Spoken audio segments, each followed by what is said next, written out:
রাজনীতিতে এসে কথা বলতে হবে। আমরা ধরি 18 কোটি মানুষের ইন্টারেস্ট কি ভাই? আমরা মনে করি এই আপনি কিন্তু আমি সেটাই বলছি। এই যে জুলাই সনদ, প্লিজ আপনার টাইম শেষ। না জুলাই সনদ, টাইম শেষ। জুলাই সনদ আমরা মতামত দিয়েছি আরো 3 মাস আগে, সরকার এখনো করছে না, দায় কার? না কি মতামত, সেটা নিয়ে কথা। তারপরে মতামত আমরা বলেছি। জনাব রেজ্জাকি, আপনি একটু বলবেন যে রবিউল ভাই কিন্তু বলছে যে একটা প্র্যাকটিসে উঠতে গেলে নির্বাচনের মধ্য দিয়ে, নির্বাচনটা এবং এই যে প্র্যাকটিস প্রতিষ্ঠানগুলো সংস্কার শুরু করা, এই সবগুলো কেমন যেন একটা গুবলেট হয়ে গেছে আর কি, মানে একটা মিক্স হয়ে গেছে, মানে একটার সঙ্গে আরেকটার যে সম্পর্ক সেটি খুব পরিপূরক না হয়ে, সেটি একে অপরের সহযোগী না হয়ে প্রতিযোগিতায় চলে গেছে।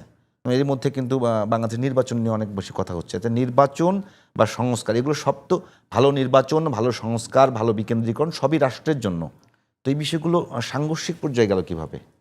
সাংঘর্ষিক পর্যায়ে তো অবশ্যই গেছে। এটা আমি একটু আগে বলছিলাম আপনাকে প্রথম চিন্তায় সৎ হতে হবে, চিন্তায় অসৎ থাকলে হবে না। যেটা নির্বাচনের কথা বলল, দেশটা কিন্তু 54-55 বছর আমাদের হয়ে গেছে। এর ভিতরে মোটামুটি এরশাদ সাহেবের 9 বছর, জিয়াউর রহমান সাহেবের 4.5 বছর, 111-এর 2 বছর, এইভাবে মিলে মোটামুটি 15.5 বছর এইভাবে গেছে। আপনি চক্ষু বন্ধ করে যদি ভাবেন, জিয়াউর রহমান সাহেবের 4.5 বছর ছিল বেস্ট। আসেন এরশাদ সাহেবের 9 বছর, ডেভেলপমেন্ট বলতে যা বোঝায় স্মুথলি হয়েছে। অন্তত ওই রকম পুকুর চুকি এক চুরি হয় নাই তা বলছি না, পুকুর চুরি হয়নি, এক মেগা প্রজেক্টের নামে 2 মেগা প্রজেক্টের টাকা চুরি হয় নাই, বরং আনছেন টাকা খরচও করছেন। এবং উন্নয়ন যদি বলেন এরশাদ সাহেব করছে, আর আয়ুব খার আমলে হয়েছে, যে সময় উন্নয়ন বলতে যেটা বোঝায় অবকাঠামোগত উন্নয়ন, প্লাস তার সাথে আপনার দেশের টাকা চুরি করলে তো উন্নয়ন হলো না। 1 টাকার কাজ যদি 5 টাকা, তো বিশাল লোকসান। আবার যদি ধরেন আপনার নির্বাচন, কতগুলো নির্বাচন হয়েছে, দ্বাদশ সংসদ নির্বাচন চলছে, কি চেঞ্জ হয়েছে? ত্রয়োদশ মনে হয়, হ্যাঁ ত্রয়োদশ হবে 12টা তো হয়েছে, 12টা হয়ে গেছে। 12টা নির্বাচনে কি পাইছে জাতি? 12টা নির্বাচনের পর সংবিধান হিসেবে একটা চটি বই স্বৈরাচার তৈরি করে কিভাবে? এটা কিন্তু 12 বছর, 12টা নির্বাচন এবং 53 বছর ওই সংবিধানটা কিন্তু 17 বার সংশোধন করছে। 17 বার সংশোধন কইরা 70 অনুচ্ছেদ আসছে। কথার কথা একটা নির্মম চটি বই হয়েছে। মানে আপনি স্বৈরাচার হওয়ার জন্য যা যা লাগে, যে যখন ক্ষমতায় ছিলেন তাই করছেন। এটা কি রাজনীতি প্রশিক্ষণের কেন্দ্র বাংলাদেশ? ওই এয়ারক্রাফটের মতো, ওই যে বিমান বাহিনীর যে লোকটা মারা গেল, যে বিমানটা ধ্বংস হইল, এতগুলো বাচ্চা মারা গেল, তো আমরা কি এই রাজনীতির নামে প্রশিক্ষণ দিব যে আবার 5 বছর আসি, ভোটে যদি মানুষ না চায় নামাই দিবে, 5 বছর আপনি 12টা?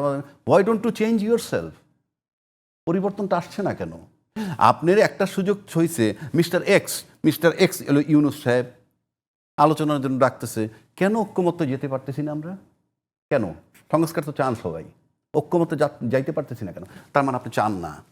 আপনি বলতে আমি পার্টিকুলার কাউকে বলছি, দল বা ব্যক্তি বলছি না, যাচ্ছে না, ব্যর্থ রাজনৈতিক দল, ব্যর্থ যে রাজনীতি একত্র হইতে পারে না for the greater interest of the nation. তারা কি রাজনীতিবিদ এখন পর্যন্ত বলতেছে যে এই যে প্রশিক্ষণ, আর প্রশিক্ষণ না, যে সংস্কারের যে বিষয়গুলো নিয়ে আলাপ হইতেছে, এর ভিতরে এমন কোনটা হইলে দেশের জন্য মঙ্গল ক্ষতিকর হবে? বলুক, যে একটা বলুক যে এইটা করলে দেশের জন্য অমঙ্গলজনক হয়, একটা সংস্কার নিয়ে আসুক।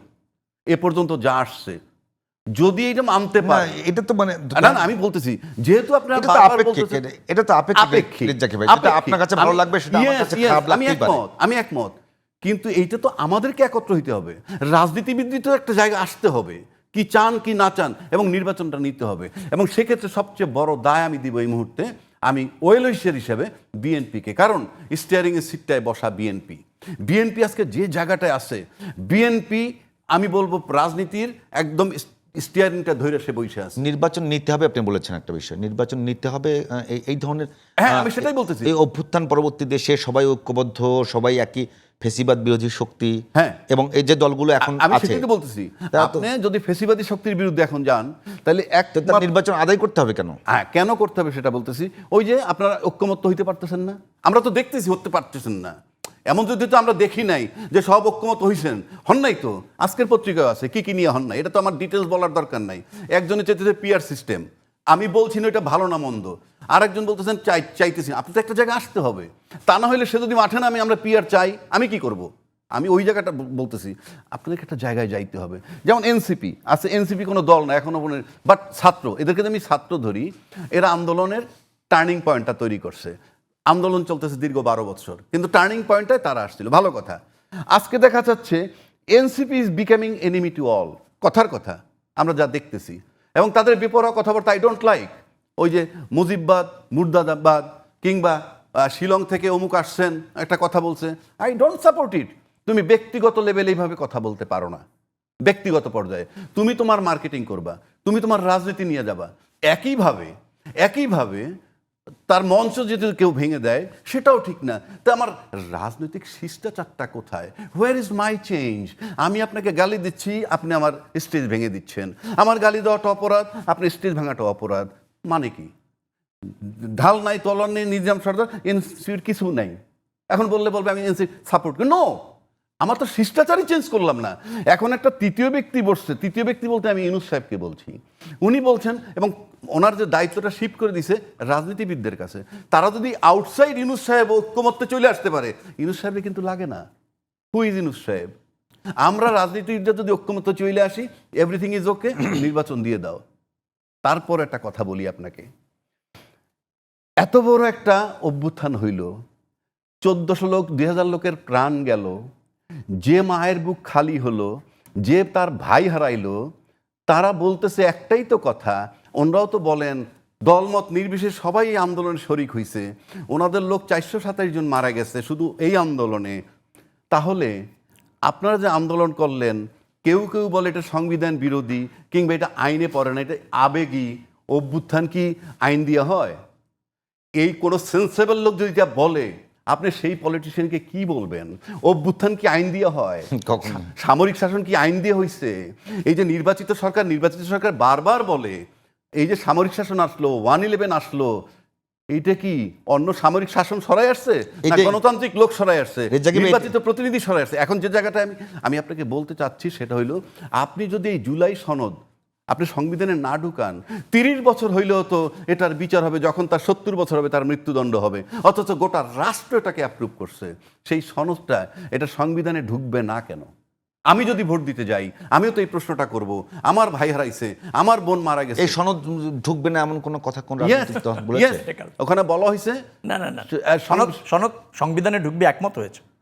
কি একমত চাই কি জুলাই চার্টার সংবিধানে ঢুকবে? কিভাবে বলেন? না বলেন, মূলনীতিতে ঢুকবে না। এই তো মূলনীতিতে হতে পারে না। এই তো আমি শেষ করি। আপনি যেমন ইনডেমনিটি বিল হয়েছিল কি দিয়ে? পঞ্চম সংশোধনী দিয়ে, মনে আছে আপনাদের? পঞ্চম সংশোধনী, এটা তো সংশোধনী, ইট ইজ চেঞ্জেবল। কিন্তু আপনি যদি সংবিধান আজকে 71-এর পর 24 হওয়ার পর এই জায়গায় আসছে, এই কারণে যেখানে অ্যাপ্রুভাল দিবে গণহত্যা, অ্যাপ্রুভাল দিবে কি, বিরোধিতা করবে কি আয়নাঘর, সেনা অফিসার হত্যা, এইগুলার পরিপ্রেক্ষিতে এইটা আসছে, সেইটা সনদে ঢুকাইয়া 24-কেও এটার ভিতরে ঢুকাইতে হবে, তারপরে আপনি সংবিধান করবেন। সুতরাং ওই পদ্ধতি রাজ্জাকি ভাইদের সমস্যাটা হচ্ছে মানুষকে কনফিউশনের মধ্যে ফেলে সবসময়। নির্বাচিত সরকার কিছু করেনি। 2001 থেকে 2006 পর্যন্ত বিএনপি ক্ষমতায় ছিল, মাত্র 60,000 কোটি টাকার বাজেট। যমুনা সেতু হয়নি, পাকশি সেতু হয়নি, কর্ণফুলী সেতু হয়নি, ঢাকা সিলেট হাইওয়ে রোড হয়নি, ঢাকা খুলনা হাইওয়ে রোড হয়নি, প্রবৃদ্ধি 6.2 থেকে 6.9 পর্যন্ত ধারাবাহিকভাবে হয়নি 2001 থেকে 2006। এটা উন্নয়ন না? এটা টেকসই অর্থনীতি না? এরশাদ আমলে 2-4টে রাস্তা হয়েছে, অবশ্যই হয়েছে, 9 বছরে হয়েছে, একেবারে বৈধতা দিয়ে দিলেন, উন্নয়ন তখনই হয়েছে, আর কোনো সময় উন্নয়ন হয়নি। এভাবে দেখলে তো সমস্যা। সংবিধান রাষ্ট্রের দলীয় প্রয়োজনে কে ব্যবহার করেছে? বিএনপি সবসময় সংবিধানকে দেশের প্রয়োজনে ব্যবহার করেছে। পঞ্চম সংশোধনী করে বহুদলীয় গণতন্ত্র করেনি। যখন বাকশাল হয়ে গিয়েছিল, আওয়ামী লীগ বিলুপ্ত হয়ে একটি মাত্র রাজনৈতিক দল তার থেকে বেরিয়ে আসেনি বিএনপি গণতন্ত্রের স্বার্থে, দেশের স্বার্থে। দ্বাদশ সংশোধনীতে রাষ্ট্র ব্যবস্থাপনার গণতন্ত্রের সবচেয়ে উত্তম শাসন ব্যবস্থা সংসদীয় পদ্ধতি সরকার আমরা প্রতিষ্ঠিত করিনি। বিএনপি তাতে ক্ষতিগ্রস্ত হয়নি। রাষ্ট্রপতি শাসিত সরকার ব্যবস্থা থাকলে বিএনপি বেশি লাভবান হতো, কারণ শেখ হাসিনা থেকে খালেদা জিয়া অনেক জনপ্রিয় ছিল। বিএনপি সেখান থেকে বেরিয়ে এসে সংসদীয় পদ্ধতি সরকার করেছে, কারণ জনগণের প্রত্যক্ষ নির্বাচিত জনপ্রতিনিধির কাছে সরকার দায়বদ্ধ থাকতে দিয়েছে। 13 সংশোধনী করে দল নিরপেক্ষ সরকারের অধীন নির্বাচন, গণতন্ত্র এবং নির্বাচন স্বচ্ছ হয়, বিএনপি সে ব্যবস্থা করেনি। এর একটাও কি দলের স্বার্থে না ভোটাধিকারের স্বার্থে, দেশের স্বার্থে? আওয়ামী লীগ কি করেছে? চতুর্থ সংশোধনী করে বাকশাল কায়েম করে দলের স্বার্থে সংবিধান ব্যবহার করেছে। তারপর ধরেন এই যে পঞ্চদশ সংশোধনী তো তত্ত্বাবধায়ক সরকার বাতিল করে নিজেরা ক্ষমতায় থাকার স্বার্থে ব্যবহার করেছে। ষোড়শ সংশোধনী করেছে আওয়ামী লীগ, ইমপিচমেন্টের ক্ষমতা নিয়ে গেছে সংসদের কাছে, সুপ্রিম জুডিশিয়াল কাউন্সিল বাদ দিয়া। আওয়ামী লীগ করেছে সংবিধানকে নিজের প্রয়োজনে ব্যবহার, বিএনপি তা কখনো করেনি।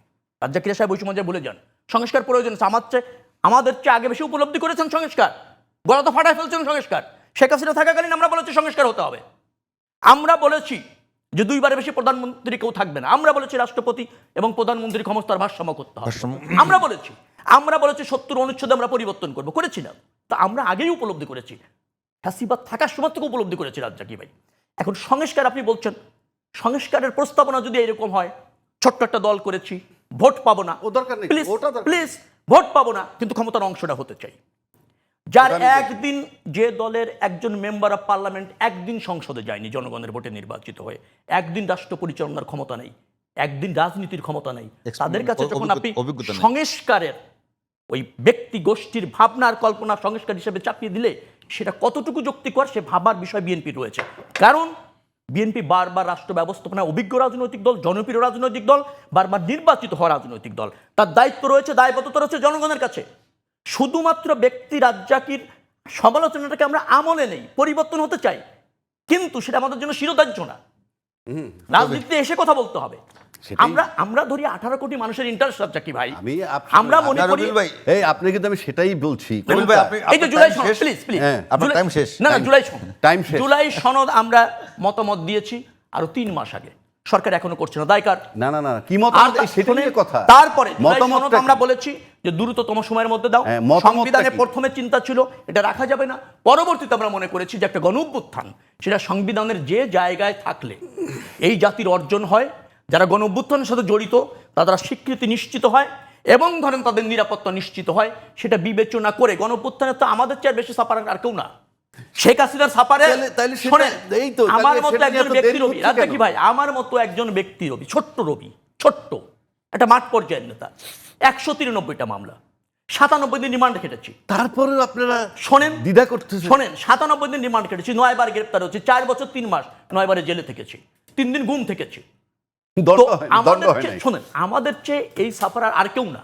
আমি অতএব ভাই, আমরা ওটা আপনার বুঝি, কথা তো শোনেন। জাতির নিরাপত্তা, আপনার- জনগণের নিরাপত্তা বিএনপির চেয়ে কেউ ধারণ করে না। কথাটা তো রবি ভাই, সেখানেই। আপনার সময় শেষ, শেষ 1 মিনিট। রাজ্জাকি ভাই কি বলবেন? কোনো প্রশ্ন নাই। আমি একটা কথা এখন বলতে চাচ্ছি, এই সংস্কার নিয়ে যে আলাপি চলতে থাকুক, রাজনীতিবিদদের কোর্টে বল দিয়ে দিছে ইউনূস সাহেব, সুতরাং স্টিয়ারিং এর সিটে বসা আছে ওনরা, মানে বিএনপি। আমি শেষ করতে, বিএনপি অ্যাক্টিং চেয়ারম্যান কিন্তু বলেছে যে এই সরকার আদৌ নির্বাচন করতে সক্ষম কিনা সেটা প্রশ্ন তুলেছেন। আমি তো সেটাই বলতেছি আপনাকে, সেই জায়গাটাই তো আসতেছি।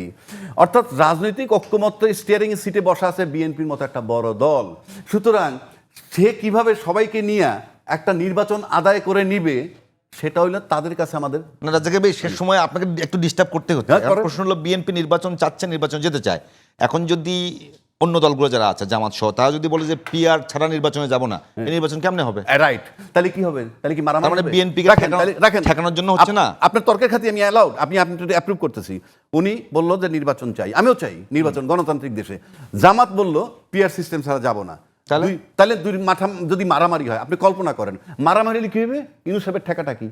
He will call all of them, এবং তারপরে বলবে আমি চলে যাচ্ছি, অন্য কেউ বসাও। যদি এইটা ঘটে তাহলে কিন্তু নির্বাচন আবার 2-3 বছরের জন্য পিছিয়ে যাবে। আমি সেই জায়গাটায় ধন্যবাদ। এরা নির্বাচনটাকে প্রলং করতে চায় এবং ধরেন না, না, বাধা সেটাই তো সৃষ্টি আদায় করার করতে কথা চায়। বলছি আমি। তারাই হচ্ছে অরাজনৈতিক শক্তি, তারা হলো সুবিধাভোগী গোষ্ঠী।